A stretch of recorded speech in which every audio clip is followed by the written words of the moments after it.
इनका ख्याल रउआ करी ना ऐसा सवाल बाटे जिंदगी के इनका ख्याल रउआ करी ना ऐसा सवाल सब करी लोग तने सहयोग बाजी आयुष बाबू के जिंदगी बचली न जी आयुष बाबू के जिंदगी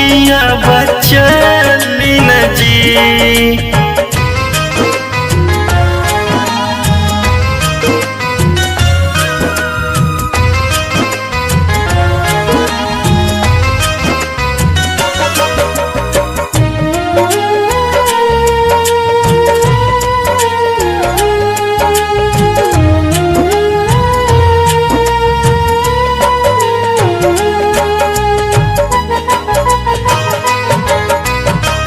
रउए लोग प्रयास विश्वास रखले बानी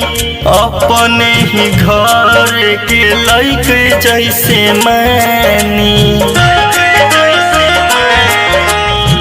रउए लोग प्रयास विश्वास रखले बानी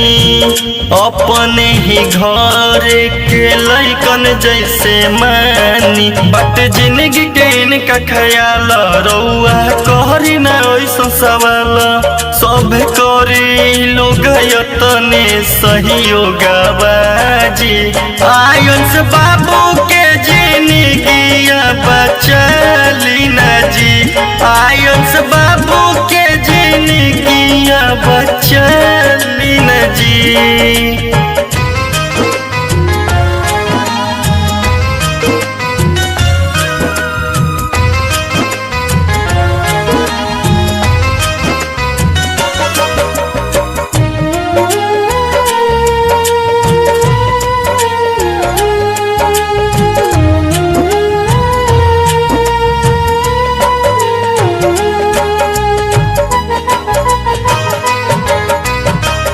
नीतीश दीवाना कहे हटे जौन पीछा अरुण शर्मा मांगता बेरुआ से भिक्षा नीतीश दीवाना कहे हटे जौन पीछा अरुण शर्मा मांगता बेरुआ से भिक्षा बट जिंदगी के इनका ख्याल रउआ करी ना ऐसा सवाल सब करी लोग तने सहयोग बाजी आयुष बाबू के जिंदगी